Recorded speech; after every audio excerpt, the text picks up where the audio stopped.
That night, I rang my own doorbell 3 times and heard only the clink of glasses from inside. Outside, my parents' breath turned to white mist. Inside, jazz and laughter. Between those two worlds was a door that wouldn't open. A valet asked, "Are you here for the Cunningham dinner?" I answered, "This is my house." He stepped back. My mother pulled her thin coat tight, her joints shaking. My father pressed a hand to his chest. The bypass scar from 8 months ago, a faint seam under his skin. The temperature kept falling. The kitchen windows glowed warm. I tried my key. It didn't work. My own key had become a useless shard of metal. I called Robert. The phone rang, then went dead. I texted, "We're outside. Dad needs his medication from the fridge." No reply. I eased my mother onto the stoop and tucked a scarf over her knees. "I'm fine," my father said in the voice of someone afraid to be a bother, but his fingertips had already gone pale. From the back patio came the thin music of toasts, cutlery tapping plates, a burst of laughter pressing the cold into the back of my neck. Through the rear glass, Nancy stood among evening gowns, her gestures decisive, like a director of a ceremony I hadn't been invited to. I rapped on the glass, enunciating every word. "Open. The door. My father needs to come in." She tilted her head, smiled with polished cruelty, and pointed at the gate. "Entrance is out front. Tonight is a private event." I returned to the front. My father's breathing had grown heavier. My mother was curling in on herself. A neighbor brought a wool blanket. "Is everything all right?" They changed the locks. Wind threaded through the trees, pulling the music into the street. In that moment, I understood. Someone had decided my parents were strangers at their own daughter's housewarming, that elegance mattered more than a struggling chest and arthritic hands. I ran along the side of the house. A basement window was cracked open. I slipped the latch and squeezed through. My shirt tore. Concrete scraped my skin raw. The concrete steps rose to the hall. The new rug had been rolled away and replaced with a service path. I popped the safety chain and flung open the front door. Cold air shouldered past wine glasses and gowns, snuffing out a strand of laughter. I brought my mother in first, then doubled back for my father. He swallowed his pill, the one I grabbed from behind catering trays, his eyes wet with cold and humiliation. The living room fell indecently silent.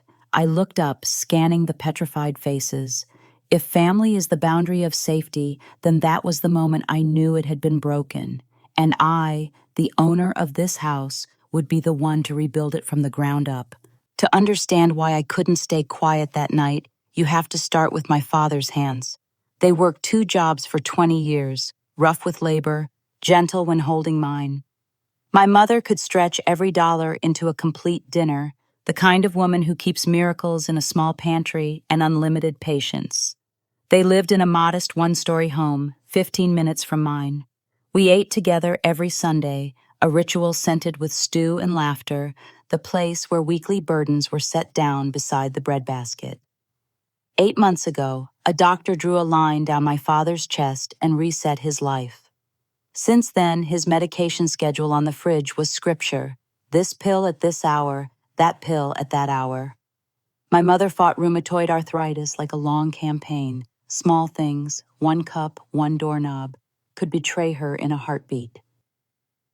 When Robert and I talked about a new house, I insisted.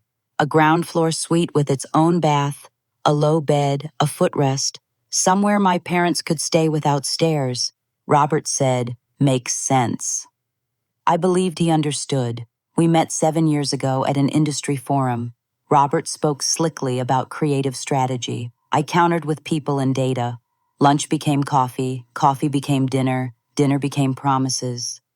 Early on, Robert was wonderful with my parents, changing light bulbs, bringing my father the exact coffee he liked. I thought I'd found my balance, an ambitious husband who could also bend toward a small family's warmth. Then Nancy and Walter arrived like a pair of white gloves, spotless and always wanting to touch everything.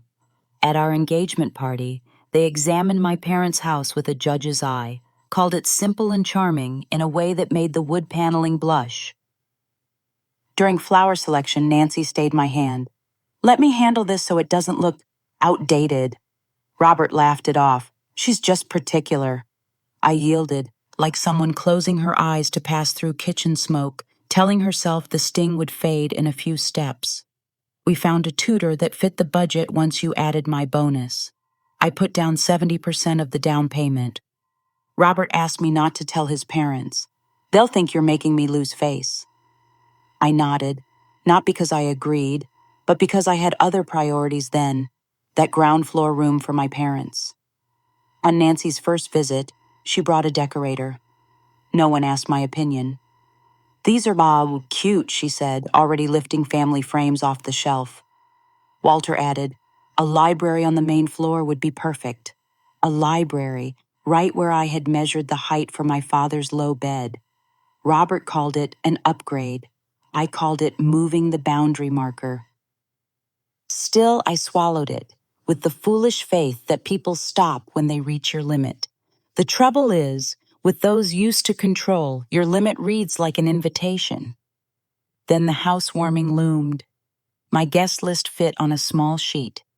Nancy turned it into a network diagram. Robert said it was just a few friends of my parents, and though my instincts tightened like a string, I chose to believe. Because family, I told myself, eventually learns respect. I didn't know that to make them learn, you sometimes have to bring the lesson to their door.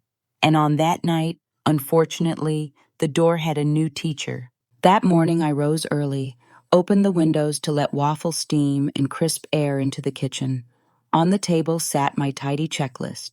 Set the low-back chair in the ground floor room for Mom, put Dad's meds in the fridge door, make sure throw rugs weren't trip hazards. Warm evenings start with small, considerate things. At 10:30, the doorbell rang. Not a delivery. Nancy, Walter, and 6 couples dressed for a gala. Surprise! Nancy swept in, appraising the place. Let's do a light lunch, properly. Before I could answer, Walter signaled 2 men to carry in towering flower arrangements. Another van pulled up. Servers in white shirts wheeled in silver trays and bottles. We didn't order catering, I said. Walter smiled. Grocery platters are cute, but tonight matters. In half an hour, my carefully arranged home transformed before I could blink. Family photos were swept into a cardboard box, just to tidy, dear. The dining table was shoved to the wall to make space for a mobile bar. A man, one of Walter's friends it seemed, lifted the wine I'd chosen. Robert says you're still developing your palate. Let's keep these below. Nancy floated ahead, the decorator jotting notes, both making soft noises at my linen curtains.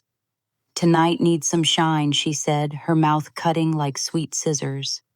The ground floor room, the one I chose for my parents, was suddenly temporary seating on the decorator's sketch.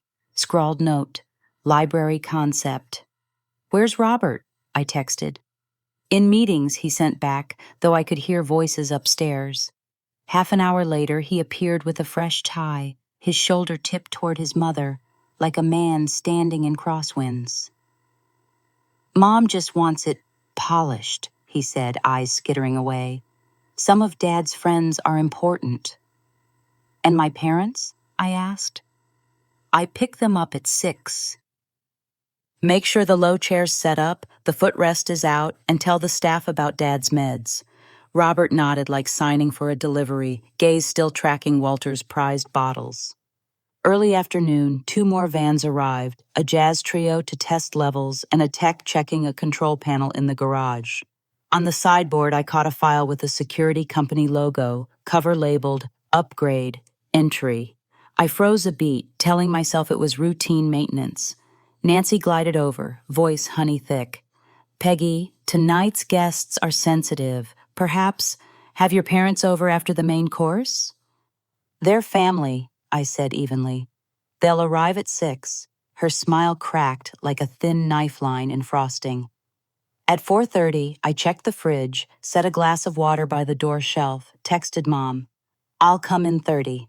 Catching my reflection on the stainless steel, I saw a homeowner edged away from the center of her own room. I grabbed my coat and keys, looked once at the small wreath Mom had woven for the door. In the living room, the glass clink had started early. Someone at the bar was gabbing about a senator's aide dropping by. Robert glanced at me, sheepish, then followed Walter's eyes away. I left at 5:30 sharp.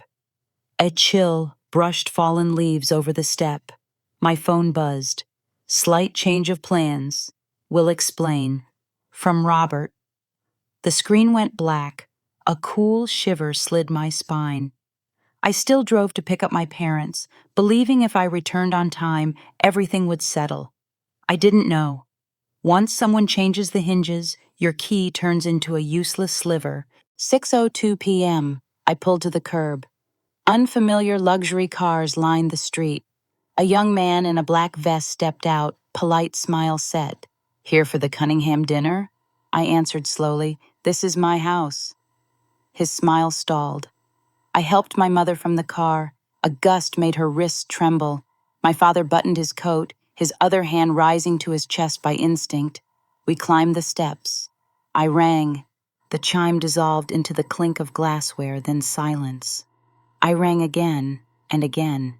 No one came. I tried the lock. The cylinder turned at an alien angle, slick, refusing to recognize me. "Did they change the locks?" my mother whispered. I texted Robert. "We're at the door. Dad needs to take his meds now." The checkmark appeared, then vanished. No reply. Cold cut through the porch. I tucked a scarf under my mother's knees, helped my father to the edge of the step, his fingertips blanched. "I'll try the back," I said. We edged along the side path. The patio glowed like a stage, string lights, heat lamps, guests raising glasses beneath warm canopies. Through the kitchen glass, silver trays and white-shirted staff moved in rhythm. I knocked on the door. A server approached, gesturing toward the front. "This is my house," I said, crisp. "My father has a heart condition. Open the door." He hesitated, glancing toward Nancy. Nancy appeared behind the glass, gown sleek, smile sharp. She pointed to the gate. "Tonight is a private event. Please return after the main course." I swallowed heat. My mother is shivering. My father needs his medication. Blink. Then take them to dinner somewhere. Come back at 11. I circled to the front. A neighbor arrived with a wool blanket. "He doesn't look well." I thanked her and tucked it around Mom. "I'm fine," Dad said, hoarse and short. Inside, the music modulated, the laughter thickened. At the corner, a basement window gaped a sliver. "I'll go let you in," I told them. I slid the latch and squeezed through. Concrete burned my arm, my hem tore, my ankle twisted. In the basement, the rug was rolled up, replaced by a service corridor. Strange food smells tangled with fresh cleanser. I ran up the stairs, unlatched the safety chain, threw open the front door. Cold breathed into the room. Gowns paused mid-swirl. I rushed down, ushered my mother in, backtracked for my father. He winced, crossing the threshold. "It's in the door shelf," I told myself, bolting to the kitchen. The fridge was full of canapes, his pill bottle shoved to the back. I took water, helped him swallow the first tablet. A quiet gray rim still sat at his lips. The room fell so silent I could hear the wall clock tick. Nancy approached, voice low and cutting. "Peggy, your timing is truly unfortunate." I lifted my head. Is appropriate timing leaving the elderly outside in the cold for 30 minutes? Her eyes slid away. My father squeezed my hand, whispering, "Chest, tight." I counted his breaths, short, rushed, uneven. My mother had gone pale. I dialed 911, gave our address, recited the surgery, and described the present symptoms. The dispatcher said, "Keep him warm, keep him still. The ambulance is on the way." The clock hands stayed indifferent while my father's time started to sprint. Outside, far off, a siren shaved a thin blade through the party. The siren cleaved the music. 2 paramedics rolled a stretcher through evening gowns and tinkling crystal. I stepped aside and rattled off the bypass 8 months ago, current meds, how long he'd been in the cold. One clipped on a pulse ox while the other placed electrodes, green and red numbers jolting on the screen. Signs of mild hypothermia with cardiac strain, he said, so professionally it made the room quieter. Nancy murmured to Robert, "Couldn't this wait until after the main course? The governor's aide's sister just arrived." I snapped, "My father is not an accessory for your party." Walter cleared his throat. "Don't be dramatic, it's only October." The medic laid a thermal blanket across Dad's chest and stared Walter down. For a cardiac patient, a little cold can be a big deal. They wheeled my father out. My mother clutched his hand, trembling. I followed, glancing back at a stage where the play had been stopped. Robert stood frozen, glass still in hand. The ambulance doors shut. The house's music was left behind like a meaningless luxury. The ER was bright and cold. The attending fired questions, weather, duration outside. When the chest pain began, I answered more clearly than I thought I could. Tests, EKG, troponins, warming, fluids. A young doctor studied the board and spoke slowly. "He's showing hypothermia and cardiac stress from exposure. We'll keep him overnight. You got him here in time." They took my mother to a warming room, her swollen hands blushing back to pink under the blankets. "I'm sorry to worry you," she murmured. I squeezed her fingers. "No one needs to apologize for being cold." After midnight, the hospital fell so quiet I could hear a cart roll down the hall. Dad slept, his heart rhythm smooth. Mom dozed in a recliner a nurse brought in, lashes heavy after a long day. My phone lit up. "Robert," I stepped into the corridor. "Are you coming home soon?" "The party's wrapping up," he asked like he was checking commute traffic. I swallowed. "Dad's under observation. I'm staying," he sighed. "People were talking about your dramatic entrance. Mom says your dad was just a bit chilly." Something small and final snapped inside me. "Robert," I said slowly and cleanly, "don't be at the house when I come back tomorrow. You're overreacting. My parents were only trying to—" I hung up. Through the glass, I watched my father breathe and my mother sleep, her thin coat folded neatly on the chair. I opened my notes and typed 4 lines, a survival plan. 1, change the locks. 2, audit accounts. 3, lawyer. 4, all house decisions require dual signatures. Back in the room, the nurse tucked another blanket around Mom and set a hot cocoa on the tray. "They're safe tonight," she smiled. I nodded. Under the white lights, I saw that tonight wasn't only a medical emergency. It was a boundary emergency, and in the morning, I would be the one to sign the protection order.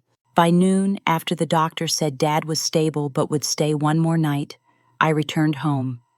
The sky felt muted, as if the hospital had kept all the noise. Party traces lingered, a purple wine stain on the new rug, a cigarette burn on the wooden coffee table I'd hunted 3 weekends to find. Nancy and Walter sat upright on the sofa like a showroom. Robert leaned on the kitchen island, sleepless face, carefully even tone. "How's your father?" Robert asked, the first valid question since last night, but much too late. "Stable, staying overnight." I set down my bag and stared at the new, gleaming lock. "Who changed the locks? When? And why wasn't I included?" Walter answered first. "This neighborhood needs upgraded security." Robert agreed. "Don't make a fuss." "The fuss," I said, syllables sharp, "is that my parents were locked out in the cold." Nancy's smile thinned. "A little misunderstanding. Last night was a private networking dinner for Robert. The timing wasn't ideal." I turned to Robert. "Did you consent to locking me, the homeowner, out?" He swallowed. "I meant to give you the new keys. I was busy and forgot." "Good. Then give them to me now." I held out my hand. A beat. He placed the keyring in my palm without meeting my eyes. Last night, Nancy continued, important guests were impressed. Don't let one small. My father was on a stretcher in front of those important guests. I cut in. From now on, no one alters anything in this home without my signature. Walter snorted. You're oversensitive. The house needs a library, not an elder care room on the main floor. That room is for my parents, I said, voice flat as a blade. And that decision is mine. Everyone's trying to do what's best for us, Robert sighed. No, I said. They're doing what's best for their image. Upstairs, I pulled a suitcase, packed clothes, work files, charger. Robert stood in the doorway. Where are you going? Vanessa's? And don't call unless it's a real emergency. You're making too big a deal of this. Last night, my father nearly had a cardiac episode because he was left in the cold. That's what too big looks like. In the car, I sat a minute to slow my heart, then opened the banking app. Our joint account had an eye-sized hole, $40,000 3 days earlier. I called. The rep confirmed. Withdrawn in person by Robert. Note says home improvements. My hand stayed cold. At Vanessa's, I opened our shared cloud, receipts folder, an invoice addressed to Walter, catering, $22,000, status paid, another PDF, event staff, balance due, a draft titled Library Concept, Ground Floor, with a design firm logo. The skeleton of a takeover plan clicked into place vertebra by vertebra. A text popped up from my sister-in-law. I'm so sorry. They did the same to us. Not a whim, I realized. A pattern. I retitled my notes from Survival Plan to Restoring Sovereignty. 1. Schedule a locksmith for full replacement. Reset all system codes. 2. Backup screenshot all receipts and statements. 3. Contact a lawyer. Explicitly cite elder endangerment. Marital asset consent. 4. Establish a dual signature rule for all spending repairs. 5. List witnesses. The neighbor with the blanket, catering staff, EMTs. Outside, afternoon fell over the city like thin paper. I texted Robert one line. Tomorrow, 10 o'clock, lawyer's office. Be there. 9:27 a.m. I parked out front. The locksmith waited with a local officer, exactly as Vanessa advised. When locks are in dispute, bring a witness. 9:34, the new cylinders clicked in. 9:41, all alarm and garage codes reset. I asked them to secure the cracked basement window and add an interior latch. Each metallic clack sounded like closing an old habit. I took an inventory lap. Ground floor room, my parents' room, still had wood samples and a Sharpie note. Library concept. In the closet, 2 garment bags labeled NC. At the sink, a line of expensive skincare, Snap, timestamp, backup to iCloud, and an external drive. Robert's home office held the main vein, a binder labeled House Modifications. Inside, quotes from 3 contractors, plans converting the ground floor suite into a 2-bay library, moving the home office to a secondary guest room. Another packet, annual dinner, final head count, with Walter's card clipped. At the back, a partially filled change of address form for Nancy Walter, to my house. Dated a week after we closed. Photo, photo, photo. Every page becoming Exhibits AF. In the buffet, the $22,000 catering invoice stamped, paid, event staff, a balance due, a sleeve of VIP guest cards. I filed everything into a red folder labeled Exhibits Housewarming Incident. The doorbell rang, the neighbor from last night. I asked for a written statement, time, temperature, the refusal to open the door. She signed. I scanned it into case. 10:56, I texted Robert. 10 o'clock at the lawyer's. Don't be late. He called. No need to drag outsiders in. I read our 4 preliminary demands slowly. 1. Full reimbursement of withdrawn and unilateral spending. 2. Payment of all medical expenses. 3. dual signatures for anything touching the house. 4, no entry staying without prior written consent. He paused. Let me talk to Mom. There is no talk to Mom, Pa, I said. This is our asset and my family. 11:42, Vanessa and I did a final pass, numbered exhibits, sticky notes, elder endangerment, unilateral financial decisions, trespass by control. I rehearsed my opener, steadied my breath like before a stage cue. 1:58 p.m., the glass door swung open. Nancy led in a pale suit. Walter followed, jaw set. Robert came last, avoiding my eyes. Time to set the red folder on the table. From here, the story would speak in documents and signatures. A bright room, glass table, a carafe of water, and the red tabbed stack. Vanessa started, voice straight as a steel ruler. We're dealing with facts and documents. She fanned exhibits AF, the ER report noting hypothermia plus cardiac strain, photos of the new locks, the $22,000 catering invoice, the $40,000 withdrawal, the library concept packet, the change of address form for Nancy Walter, the neighbor's statement. The claims here are, Vanessa ticked them off, elder endangerment, unilateral financial decisions, control-based trespass of property, and unauthorized lock change. She slid over a term sheet. 1. Full reimbursement of the withdrawn funds, plus any spending without consent within 48 hours. 2. 100% of current and subsequent medical costs. 3.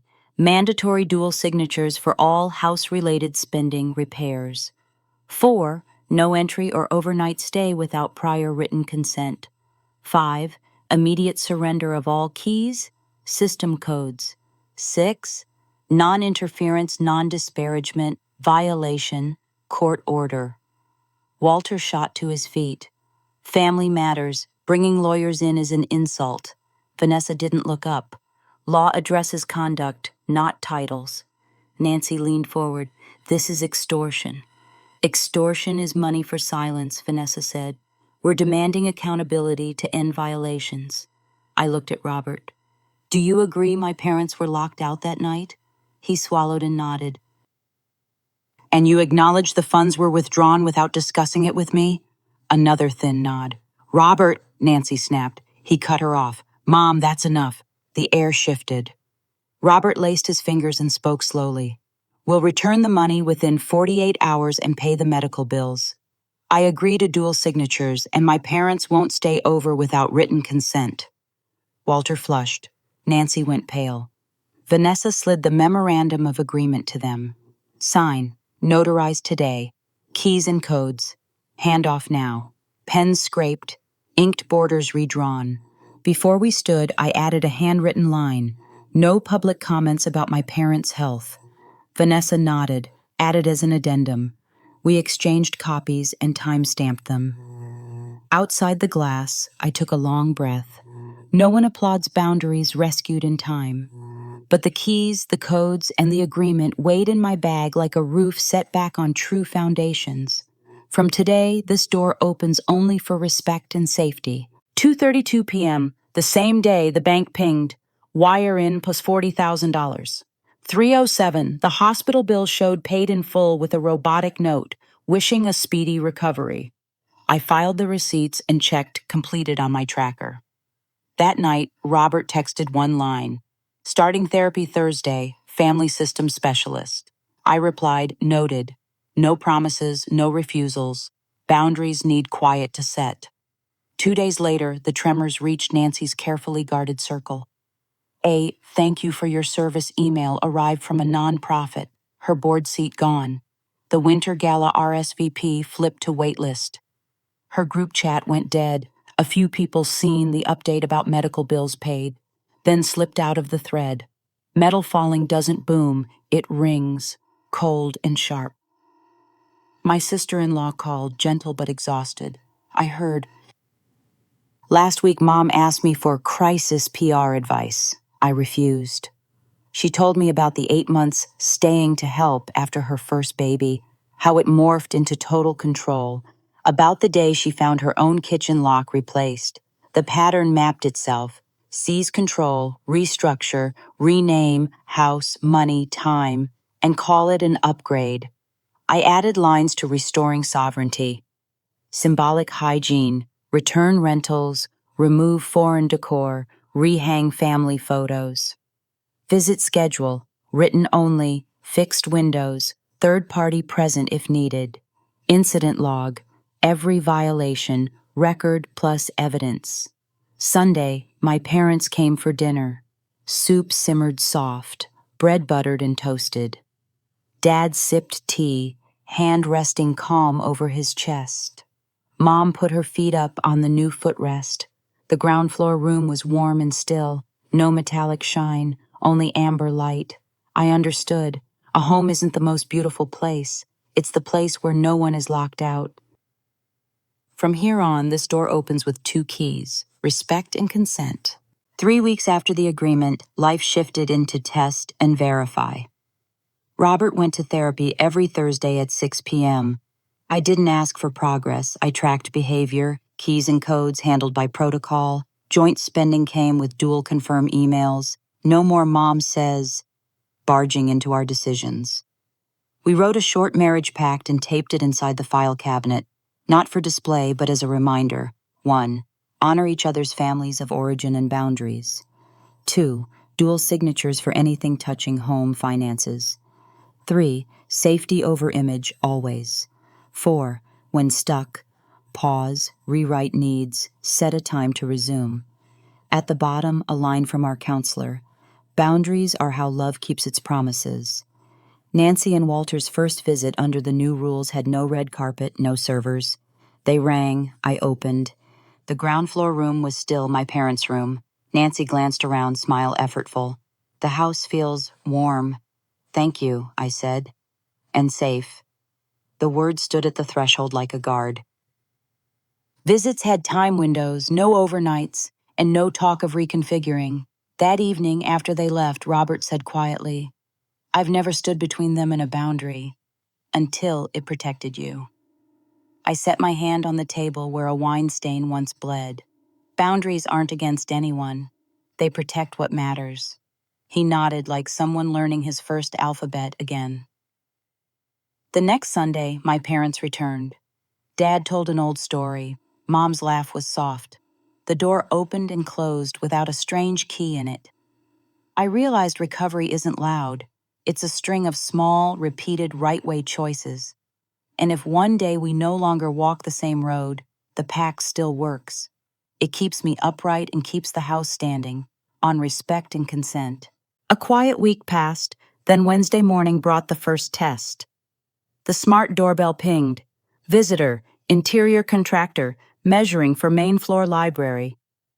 I opened the intercom. This visit is not authorized. Please return when you have dual signed written consent. Minutes later, Nancy texted, just having them take a quick look. I replied with a photo of the signed clause, red boxed, no entry, no work without consent. Robert phoned the crew himself. Cancel. Sorry for the misunderstanding. He forwarded me the cancellation email. A small win, in exactly the right place. That afternoon, I took Dad to a follow-up. The doctor said his rhythm had stabilized and prescribed gentle walks. Dad joked, tapping the pocket with his rescue tab. I respond to doorbells faster than to clocks now. I handed him a new emergency key, labeled, "Use only when I'm here." Mom smoothed the linen curtain back to its true line. No metallic shine, just a thin blade of sun across family frames. At work, a junior colleague described a client who made last-minute changes a habit. I gave her a sticky note. Boundaries are how kindness grows a spine. She grinned. Can I borrow that? I nodded. I've learned, kindness isn't an open door with no conditions. It's a warm light and a lock that works. Late, Robert set a note on the table. 6 more weeks of therapy. Next session goal. Distinguish appeasing from respecting. I looked at him. No promises, no verdicts. Just noting what's right. We washed 2 cups, dried them, hung them on their hooks. The house breathed evenly. Homes don't need taller fences. They need rules kept. Love doesn't need a crowd. It needs someone to show up when the doorbell rings in the cold. The first holiday after the upheaval arrived faster than I expected.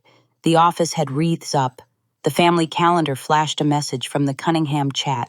Christmas dinner, black tie. Below it, Nancy DM'd, "The whole family wants you there. Don't let the past spoil the mood." I read "the whole family" twice and replied simply, "We follow the agreement. No overnights. We leave at 9:30. No house Reno talk." The only response was seen. Robert suggested we take separate cars so I could leave early if I wanted. Small decision, right direction. I nodded. Dinner unfolded in a hall of candles and glass. Even last season's senator's aide was there, now avoiding me like a draft. Nancy approached with a carefully curated smile. "Peggy, are you well?" "I'm well when everyone respects boundaries," I said. She blinked and pivoted to year-end charity talk. Walter held court about a new investment and addressed Robert more than me. I let it pass. It wasn't a contest. At 9:12, I checked my watch and signaled Robert. As I stood, Nancy caught my hand.